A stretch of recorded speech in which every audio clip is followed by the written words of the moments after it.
The Will You Grow Show goes live Sundays 9 to 10 a.m. Eastern. To receive notifications, click the subscribe button beneath this video, or visit YouTube's Will You Grow channel to see more shows and videos. And now, here's Will You founder Angelique Medow with this week's Will You Grow Show. Welcome to the Will You Grow Show. How are you? I'm Angelique, and I'm here to ignite your inner courage to release yourself from limitations. I'm the founder of Will You and WillYouGrow.com, an inspirational multimedia company that provides personal growth and joy through education, conversations, and adventures. We're back in the studio here in Tennessee for today's 5th show in a series of shows about self-care, and it's titled, Know How You Feel. I'd like to begin by sharing a very brief experience of my own. For many years, I really didn't know how I felt because where I was raised, it was all about work. And we certainly didn't have a lot of connection to how we felt. So there really were only 3 responses when we heard the question, how do you feel? Those 3 responses were, all right, good, or great, which usually meant I'm terrible and I want to change the subject. So those were our 3 responses in general from folks when they were asked the question, how do you feel? Now, obviously, these answers might be common. We might hear them a lot. We might say them a lot. But how true are they really? And why does it seem not okay to express how we really feel? How we really feel is a part of who we are and our experience as a soul. And what I'd like to encourage us on today's show is to liberate or provide liberty for the part of ourself which is our feelings. Now, I'm going to venture to say that there's a part of us who has taken on the authority figure position to squelch our own feelings, to squelch them to the point that we, A, don't know what they are, which is what this show was about, or B, don't feel that those feelings are worthy of acknowledging or expressing. The only person who can liberate ourselves to be able to know our feelings and feel that expressing them is worthwhile is us. And I want you to know that how you feel is worthwhile. So let's explore what it's like to really know how we feel and increase our worthiness so that we feel we can express that. Now, I'd like to share with you what the definition is of the word liberty. There are 2 definitions based on the Oxford Languages Dictionary. The first definition is, liberty is the state of being free within society from oppressive restrictions imposed by authority on one's way of life, behavior, or political views. The second definition of liberty is the power or scope to act as one pleases. Now, as we consider those definitions and apply that to ourselves, when we were growing up, maybe our authority figures, being our parents, didn't know how they felt or felt that their feelings weren't worthy of being expressed. I know that was true for me.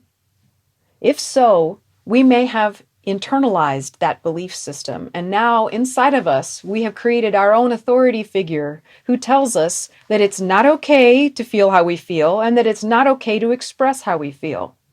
That is slavery. We have enslaven a portion of ourself that is a large portion of ourself because how we feel affects about 80% of the decisions that we make, if not more. But if we don't know how we feel, it's going to unconsciously affect our actions, our thoughts, our words, our relationships, and our decisions. So the way we respond to the question, how do you feel, reflects the state of our soul. If we respond with the superficial and meaningless, I'm fine. If we respond before we actually know how we feel, if we respond in a way that is opposite of our truth, or if we resist the question, resist replying, resist knowing how we feel, or we know someone like that, then this show is for us. So how we feel is a part of our soul's experience. Although how we feel is not who we are, how we feel is a part of our truth. And our truth is valuable because it adds meaning to our world. It's part of who we are. By noticing and accepting that our feelings are valuable and worthy of being known, felt, said, heard, and respected by us, we honor our soul. Feel that.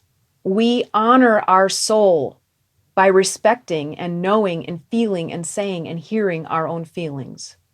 That doesn't mean we have to blurt out every single thing we feel, but if we know what they are, at least we can then discern whether or not it's the right time to express them. Feelings have power. The power of any type of feeling is not diminished by our lack of care, lack of attention, or disrespect of that feeling.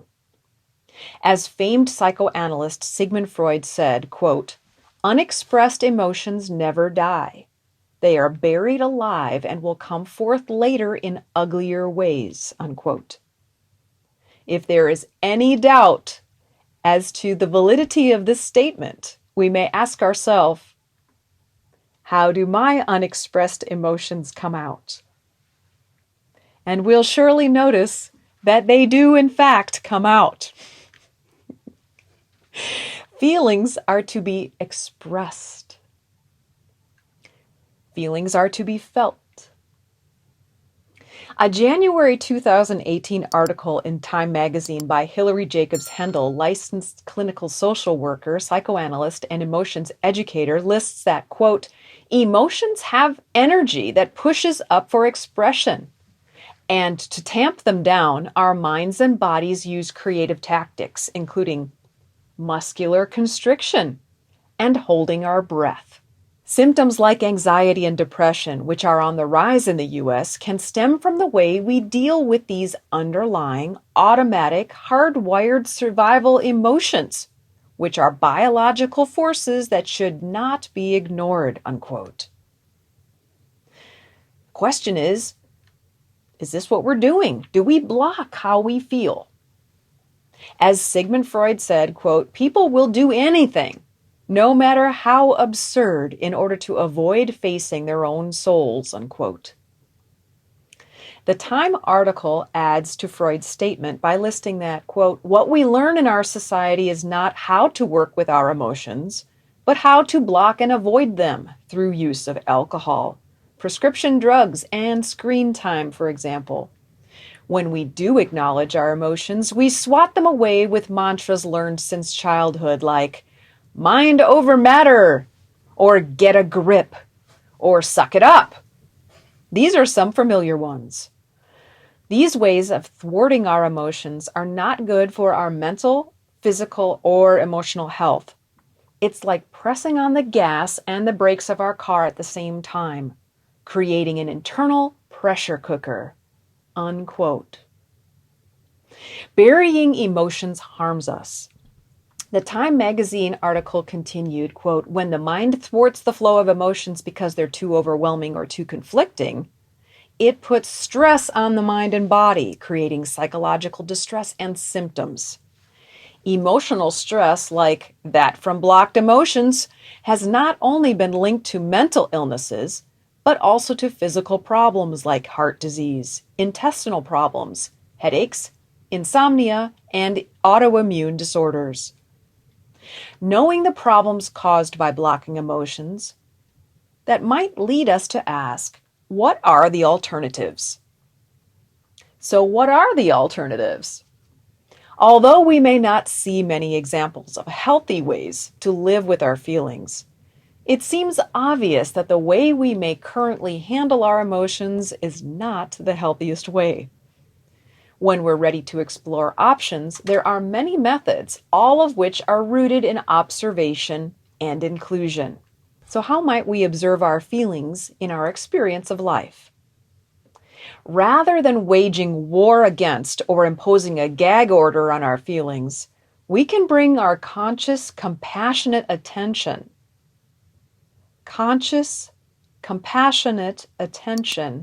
also called observation, onto them. We can simply observe them with curiosity and with love, without judgment, without criticism, and without blame. Instead of being afraid of the power of our feelings, by observing them, we can notice that they are there. After noticing our feelings, we can choose to include them. As Sigmund Freud said, quote, "One does not become enlightened by imagining figures of light, but by making the darkness conscious," unquote. When we honestly bring to light our feelings that have been buried in the darkness of denial or disapproval, and accept those feelings as part of our soul's experience of life on earth, we can choose to include our feelings in our experience of life. And by doing so, our soul grows in wholeness as we notice and include more and more of ourself. So how may we begin? To begin including our feelings into our conscious daily experience, there is a perspective shift represented in nature that can be very helpful to accept. Suri Ananda Maima described it like this. She said, quote, "A tree is like a saint. It calls no one to itself, nor does it send anyone away. It offers to protect everyone who wants to come to it, whether this be a man, a woman, a child, or an animal," unquote. Like the tree, we can stand tall and protect every feeling that comes to us. We can be willing to observe, receive, and accept and care for all of our feelings, knowing that they are temporary and that they transform like clouds as we curiously and lovingly observe and include them. Take that into how you feel. All your feelings will transform like clouds as we curiously and lovingly observe and include them. That was very liberating for me. That made it feel like all the stress and tension that I had within inside myself, all the forcing myself to work really hard and not acknowledge if I felt ill, all those things, I was afraid to get into them because I thought it would be too much. I thought they would be there forever, those feelings of stress and overwhelm. So I didn't bother to liberate them out of fear. But the reality was, as I was with them and observed them lovingly and included them curiously in my experience by watching them, they transform. They transform like clouds. So just know that, even about the harshest of emotions that you experience, it may not transform in 5 minutes, and maybe not even 5 days or 5 weeks, but it does transform. By observing our feelings, we relieve anxiety. We can learn to relieve our own anxiety and suffering by consciously observing and including our feelings. Regardless what our feelings may be, the simple fact that we observe and include them in our experience relieves our own suffering and anxiety. We don't need to do anything with them. We don't need to do anything with what we are observing. We can simply be willing to observe and include our feelings with love. Here are 3 steps that we can start taking today to begin to know more about our own feelings and know them more deeply. When I want to get more in tune with my own feelings, before I begin the 3 steps, this is what I do. I release my focus on what's going on around me. So that means if I was thinking about work, or I was thinking about a person who was under stress, or I was thinking about the weather, or something that needs to get fixed on a vehicle, or something like that, I take the focus away from those things. I literally allow myself to disconnect, and I see the connection between me and those things being unhooked, and I bring all that energy back into myself so I can focus on me. Next, I focused on what's going on within me. I notice if I'm not breathing fully. I notice if I have stress in my shoulders. I notice what I notice, and I allow those things to relax more fully and deeply within me until I'm comfortable. Then I breathe deeply and slowly until I feel my complete attention within myself. That may take 30 seconds one day, and it may take 30 minutes the next, but I care for myself in that way. Then I take these 3 steps to get to know how I feel. Number 1, I ask myself internally, how do I feel? How do I feel? I do this by quietly focusing my complete and easy attention within, listening to my experience. Number 2, I allow my feelings to be experienced. For me, this means I notice the emotions and the bodily sensations that arise. Number 3, I observe my feelings without criticism or coercion. For me, this means I am present with my feelings for the purpose of knowing and understanding myself and my needs more fully. I am not observing my feelings with the intention of changing them, coaxing them, or scolding them. Now, something that I've used as a tool that could also be helpful to you, if you were one of those folks that is like those folks that I used to be, who said I was either all right, fine, good, or great, not really knowing what the real feelings were underneath that. There are a myriad of different descriptive words, and I'm going to read some of them off here while Mr. Santa Neil is going to pull that up on the screen for you so that you can see this. This is the Emotion Sensation Wheel by Lindsay Brauman. Now you see the center of the wheel has the basic emotions, and then out from that are some emotions and some physical symptoms that go along with those emotions. That helps us to really get a better understanding and acceptance of what it is that we're experiencing. So you notice the inner ring of the emotion sensation wheel is fear, anger, disgust, sad, happy, and surprise. And then out from each one of those, so for example, you can see for the word happy, some of the more descriptive words are joy, curious, proud, satisfied, courageous, peaceful, intimate, and optimistic. So let's say, for example, I took those few minutes to find out how it was that I felt. And the feeling I had was, I feel happy. Well, what does that really mean? I mean, it's great that I'm happy, but how do I feel in my body? Which one of those words might describe that? Happy, like, this is interesting, and I'm kind of excited and curious about what's really going on inside of me. I'm learning something. When I'm happy, I'm also peaceful.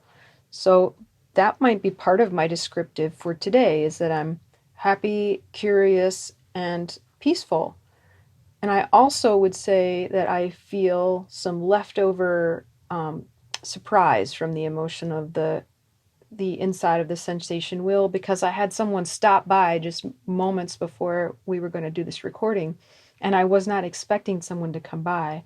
And it really took me by surprise. So I would say surprise and awe and a bit of confusion. Like, what am I going to do? I'm preparing to shoot this, and I'm not quite ready for my fabulous crew to show up yet. And this person is here, and now what? So I'm still processing that a bit. And Put them in the show. yeah, there's that. So you can be, or any of us can be, more than one of these emotions that are inside the center of the emotion sensation wheel. And then we can move out from that to the more descriptives. And then we can look to the outside edge of the emotions wheel and get to the sensations part. So the sensations that went along with the happy part, or go along with the happy part for me, are that I'm feeling tall. I'm tall already.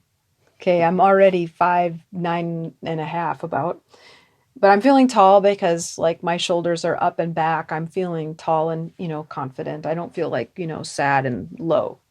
I also feel calm and soft, still, sensitive, those kinds of things. But at the same time, I also feel from the surprise and excitement and confusion area a bit electrified. So I was kind of had this jolt of energy that kind of went through me like, oh, what am I going to do? And I was a bit speechless when the person showed up. So I had that going. And trying to turn from feeling speechless into having a show where I'm needing to speak, I needed to take a moment to ground myself in order to get there. So all of that, when I feel those feelings within myself and I acknowledge them, can you feel the depth that's going on here in me as I describe those things? How does it feel when you listen to me to talk about those depths, the depth of the feelings, versus if I just said, I'm fine?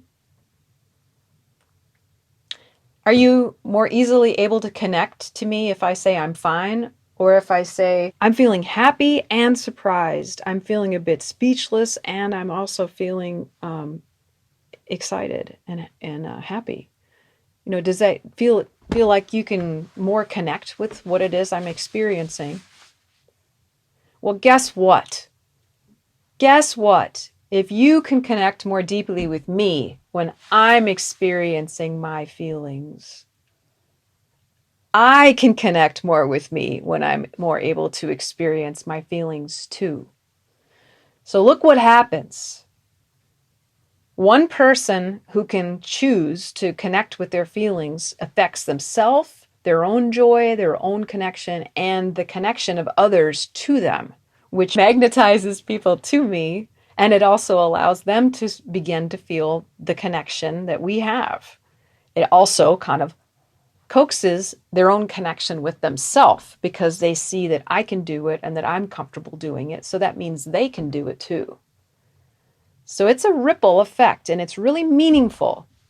For those of us who are seeking connection through our phone, who are seeking connection through disconnected sexual relationships, those of us who are seeking connection by disconnecting and saying, it's too hard, I'm going to drink tonight instead. All those methods, they're temporary, and we know that they can work for a night or a week, but you try to do that for 20 years, you're worn out, and you may not even know how to connect to your feelings anymore. It's possible, but it's harder. So I encourage you now, it's not nearly as hard as it seems. Even if we've got a whole load of emotions and feelings that we've never processed, just start with 5 minutes where you allow yourself to ask, how do I feel? And connect with that and acknowledge it. And just sit with it. Just acknowledge that it's there without scolding it, or coaxing it, criticizing it. Just say, yep, I feel like whatever today. I feel a bit of all the wheel. Yes, exactly. All right. Well, this is exciting stuff. I know we're coming up on Valentine's Day, which is all about loving someone else. But we can't really lovingly, deeply connect with anyone else until we connect with ourself. And part of ourself is our feelings.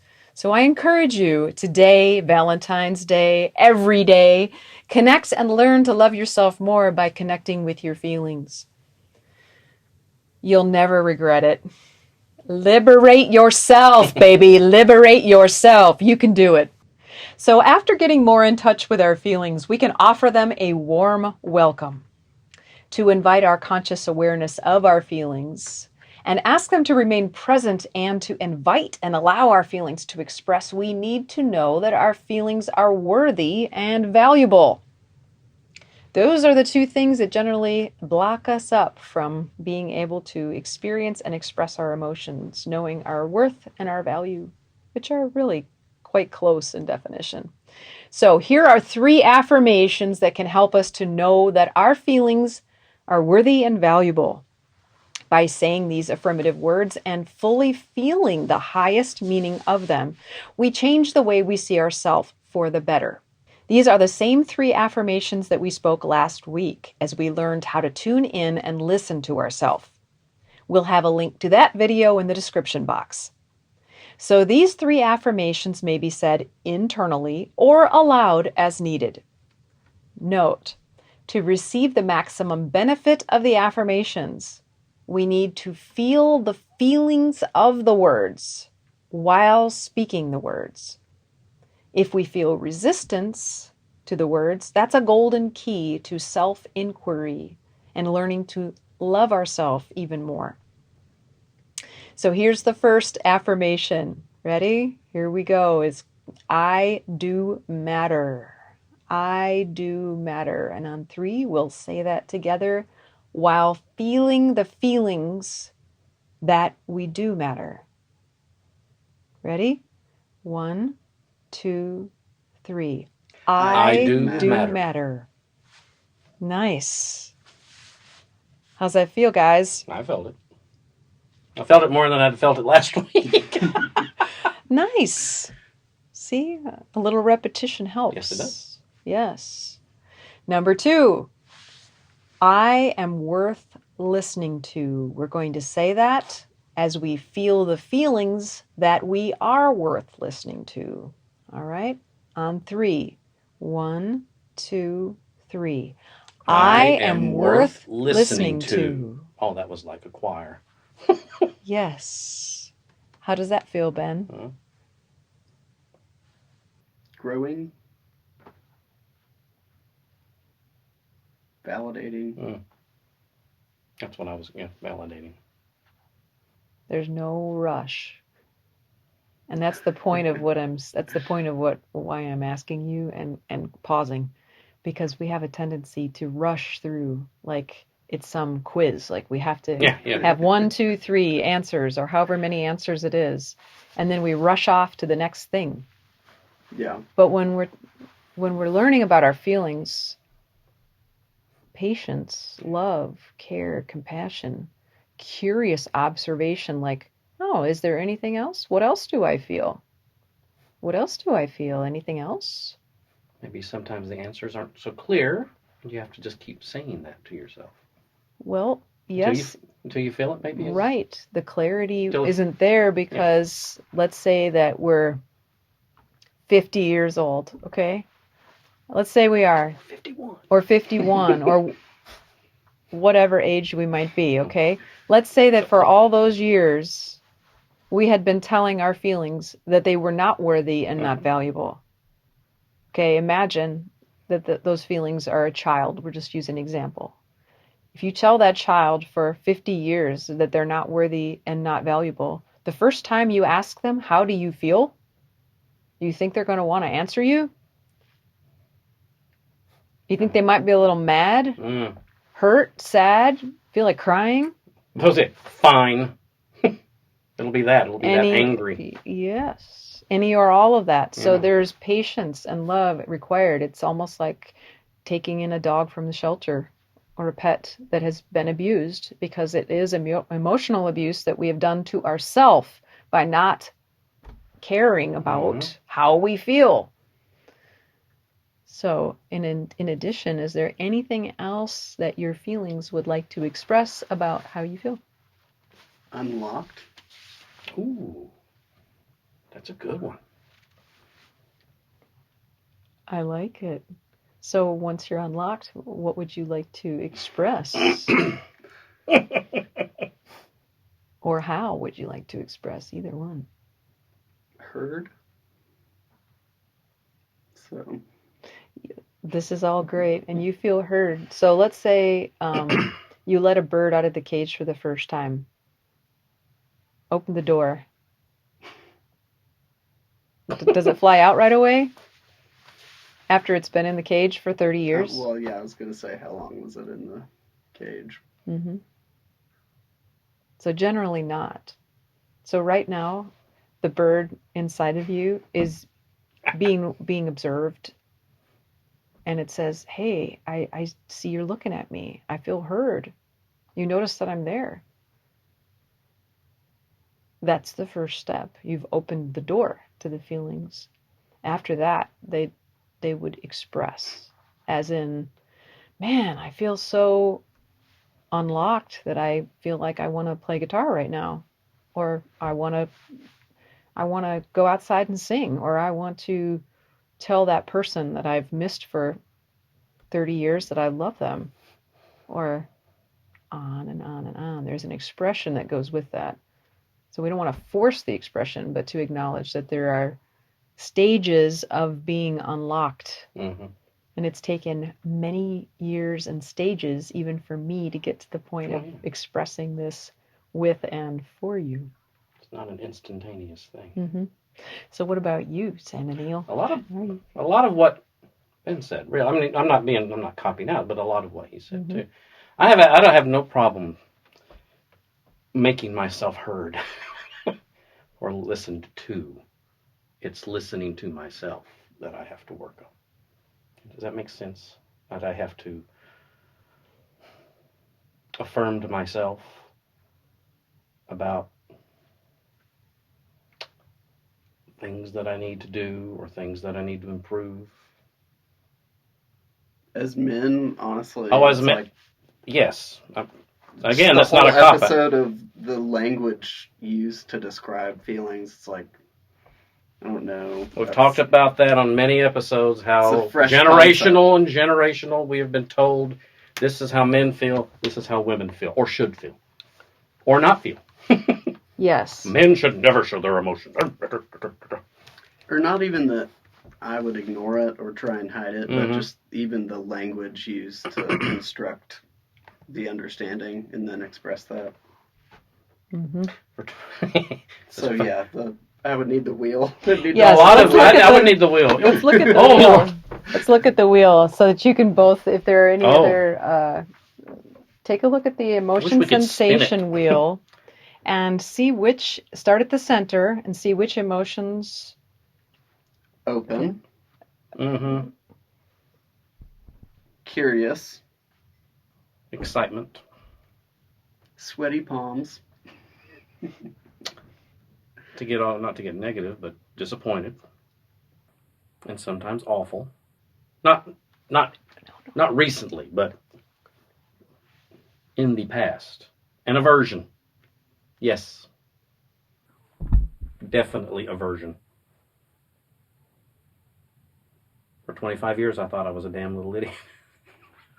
Because I was told I was a damn little idiot many times. And I did act like a damn little idiot, but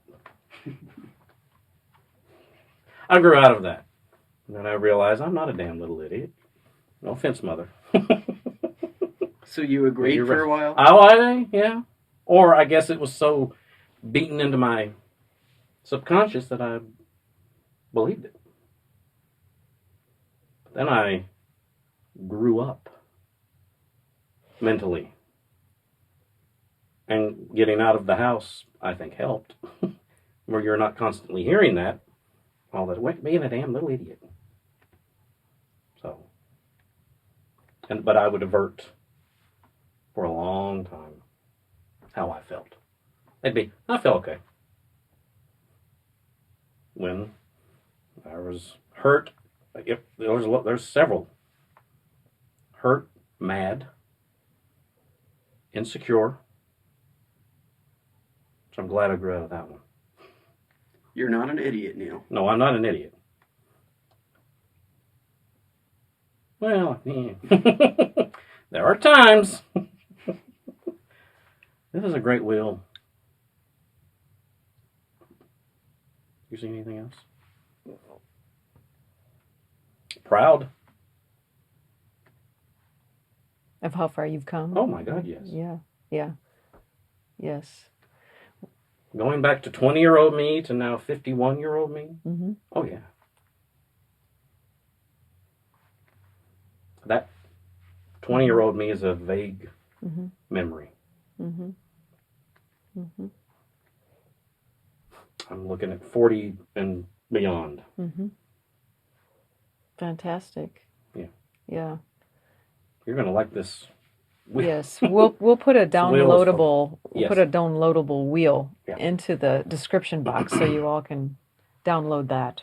So again, there are lots of ways to be able to process emotions and acknowledge emotions and be aware that they're there. Mm-hmm. So this is not all the steps, and you've opened the door a little bit farther on the vastness of the variety of fragrances and scents and sounds of feelings. And the more that we do this, the more we connect with our own soul and bring ourselves into wholeness, which is the most vibrant, enlightened way to experience life. And it's not just a male-female thing. It is an all-encompassing human thing. Yeah. For us That's to true. Have feelings. to have feelings, to know our own feelings, and Mm-hmm. know how to share them with ourselves and with others. And just observe them. Exactly. Without, if a person doesn't want to share, that's okay. True, But that's to at right. least observe and include them in our experience. Yeah, that's all very important. And yes, we could have weeks in the future where we talk about how to care for our feelings and care for ourselves as we unwind all that blocked up, enslaved part of us that was being held back for all the years. But what we want to do now is just at least acknowledge that there are feelings there underneath the I'm all right, I'm fine, I'm okay, I'm good, I'm great. Underneath all that, the more we can acknowledge and accept that, the more comfortable we can feel to express that, even just little pieces, like saying, I'm feeling fine, but I can also feel that there's a little bit of anxiousness there, something like that, without expecting anyone else to fix it, or do anything about it. It just is what it is. Mm-hmm. It's just a statement. Mm-hmm. Yeah. Or being able to tell our loved ones, I feel so much love for you right now. And then go a little deeper and say, it makes me feel easy and open and warm and comfortable and so pleasant in your being in your presence. It's just a great experience to be had. So the more I can connect with my feelings about that love for them and the love I feel within me, the more connection I'm going to have in my love relationships. Nice. Rather than avoiding our feelings, we can create a caring, safe, inner place to feel our feelings. By doing so, we neither look to others nor lean on them to care for us. This allows us to feel noticed, appreciated, respected, and cared about by ourself. And by caring for ourself rather than looking for others to care for us, we can simply share love with others rather than needing something from them. So will you?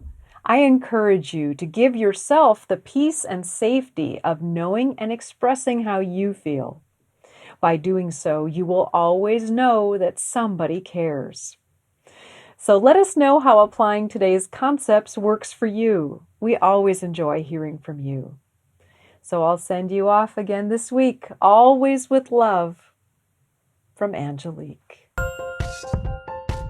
You can heal with words, ease anxiety, create peace, hope, and love within with these elegant new hardcover affirmations books, card decks, and journals by Angelique Medow, founder of Will You and WillYouGrow.com. Inside the affirmations books and card decks, you'll find heartwarming photos alongside consciousness-raising words that generate feelings of comfort, happiness, and joy. With easy guided instructions and a new affirmation each week, you'll uplift your spirits and allow your mind rest for months and years to come. If you like to write, these 200-page Will You Grow journals come in 11 gorgeous silk matte finish hardcover styles, allowing ample space to pop the cork on your thoughts and feelings and pour them onto the page.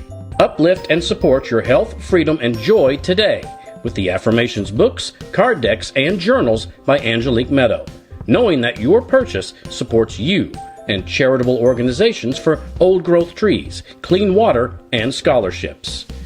Get your affirmations books, card decks, and journals now at WillYouGrow.com and Amazon.com.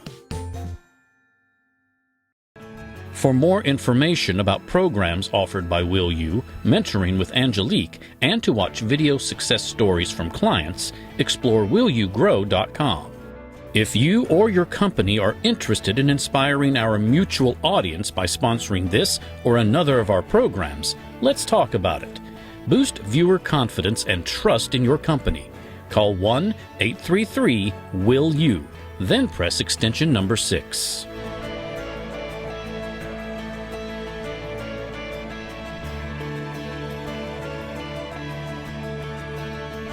Make sure to click the subscribe button to get reminders before upcoming shows.